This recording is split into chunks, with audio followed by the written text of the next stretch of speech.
Hi again, guys. Welcome to lesson 2. We're going to start talking about LeChatelier's principle.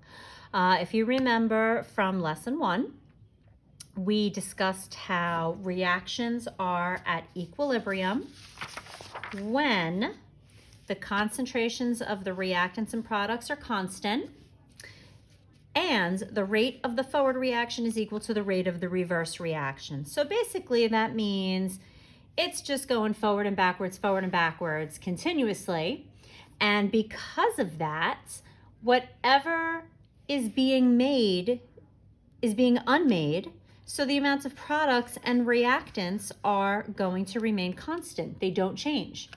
One thing I do want to point out that I did not talk about in lesson 1 is that when I say the products are constant, notice I didn't say that they had to be equal, okay?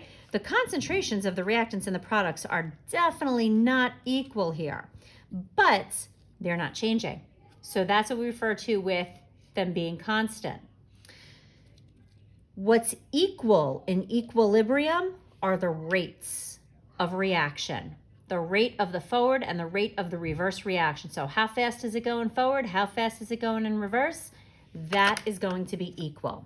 Okay, so that might be something that you want to just highlight or add to. Just make sure you realize that concentrations are not equal. They are constant. Okay, they are the ones that are just not changing. Okay, so yesterday we left off with stresses and shifts. A stress is something that can change, that will force a reaction to go forward or reverse. So it basically increases that rate of the forward reaction going left to right, or increases the rate of the reverse reaction. So if you go forward, you're pushing it forward, you're shifting to the right. If you are favoring the reverse reaction, then you are pushing it and shifting it to the left. So our 3 stresses are temperature, concentration, and pressure. So you could either heat or cool a reaction with temperature. You can add more of a substance or take something away with concentration. And then with pressure, you either increase or decrease the pressure, but they all got to be gases. So we added that yesterday. Now a shift. Shifting is when the reaction actually does move forward or reverse. Okay, that's what a shifting means. So basically pushing forward is shifting to the right. Pushing in the reverse direction is shifting to the left. Okay, so now let's take a look at our stresses and how they will affect the shift. Okay, what shift will they cause? All right, so first off, temperature. We can either increase or decrease the temperature. We know that. We've done a lot of experiments where we've heated something up or cooled something off, and we saw something, maybe it sped up a reaction, it slowed up a reaction. We saw that with concentration with the 2 solutions we put together with that turned blue. But temperature, we know, can increase or decrease the rate of a reaction. So here's the first thing we need to know. Increasing the temperature favors the endothermic direction. Okay, so that makes sense because endothermic means absorbing energy. So I'm just going to write in here, absorbs energy. So if endothermic means it absorbs energy, then give it energy. Okay, if you give it more heat energy, it will progress in that direction faster.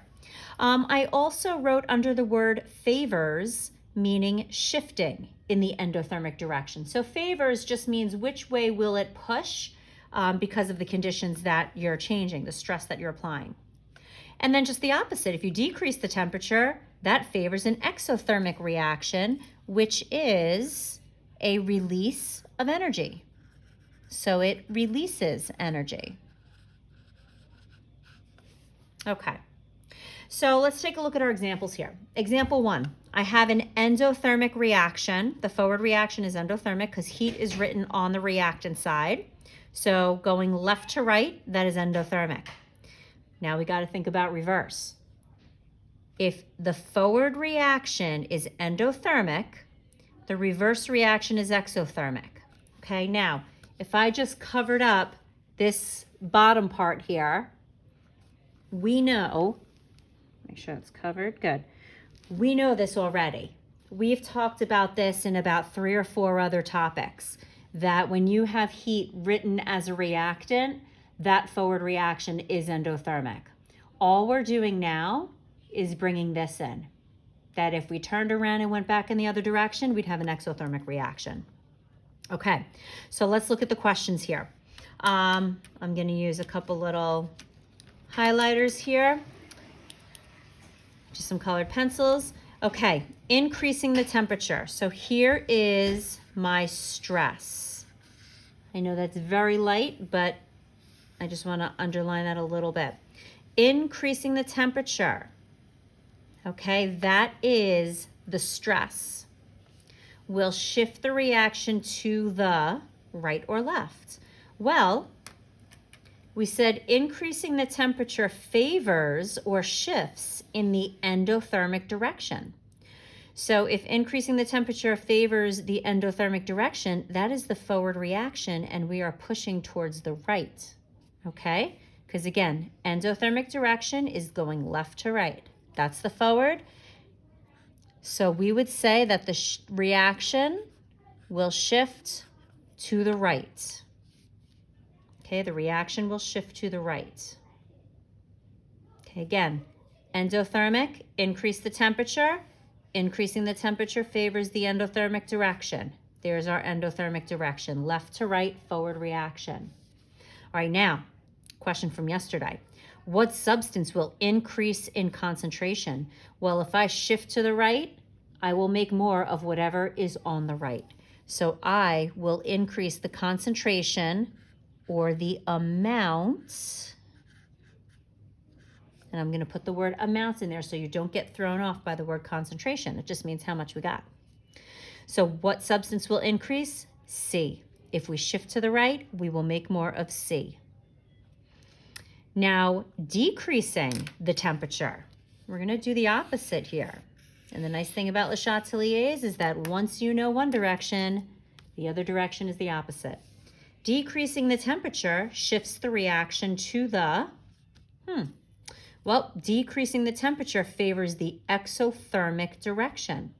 So we said forward is endothermic, reverse is exo. So decreasing the temperature will shift the reaction to the left side. So if I shift to the left side, what substance will increase in concentration? Whatever's on the left. A.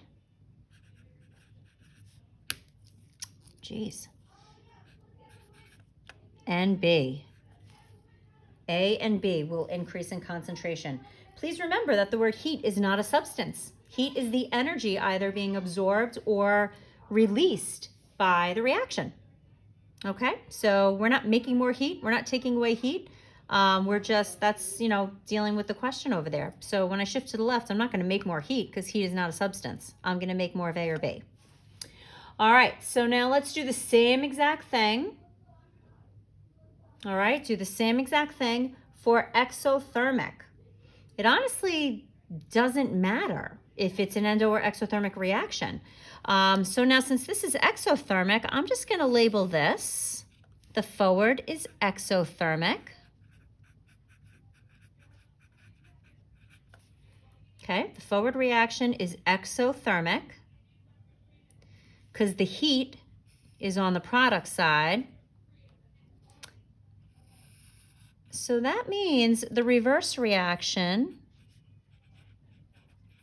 is endothermic. Okay? So again, if I were to cover this bottom part up, we know this already. We know that whenever we see heat written as a product, that forward reaction is exothermic. Now, we're just going to reverse again. All right, so first thing we're going to do, increasing the temperature shifts the reaction. Well, increasing the temperature, again, favors the endothermic direction.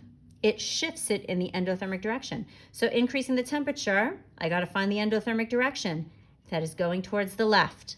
So if I increase the temperature, this reaction will shift to the left side. Okay, it will shift to the left. What substance will increase in concentration? Well, if I shift to the left, what is on the left? All right, what do we got? We got X. I will make more of whatever X is. All right, remember what we left off with yesterday.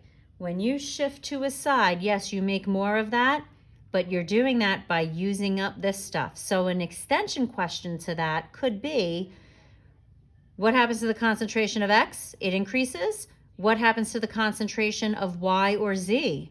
It decreases, because we would be using up Y and Z to make X. Okay? So we just have to kind of remember all of those steps. And we're going to summarize all of this at the end when we get through all of the stresses. All right. Next one, we are decreasing the temperature.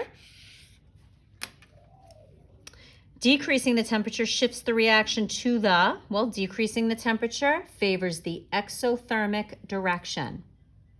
All right, we're favoring the exothermic direction. So our exothermic direction was forward because heat was on the right side here. So going from left to right is the exothermic direction. That would shift our reaction to the right. All right, shifts it to the right side. So what substance will increase in concentration? Well, if I shift it to the right, that means I'm going to make more of whatever is on the right side. That's going to be Y and Z.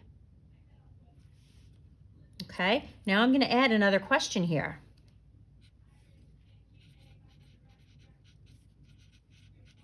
What substance will decrease in concentration?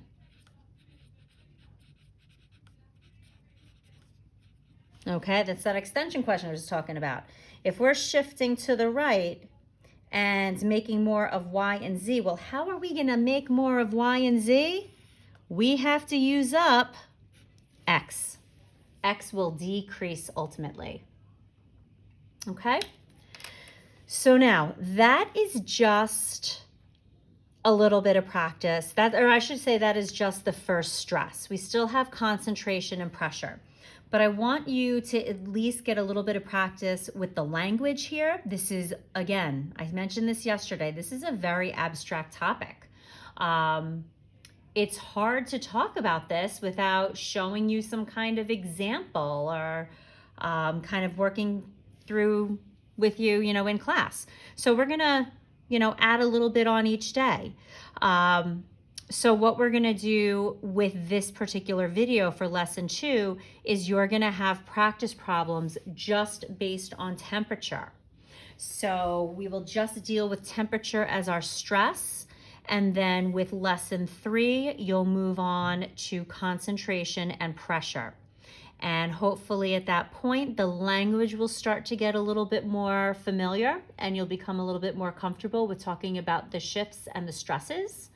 And that way you should be able to, ultimately be able to put all 3 of these stresses together and answer questions about all of it.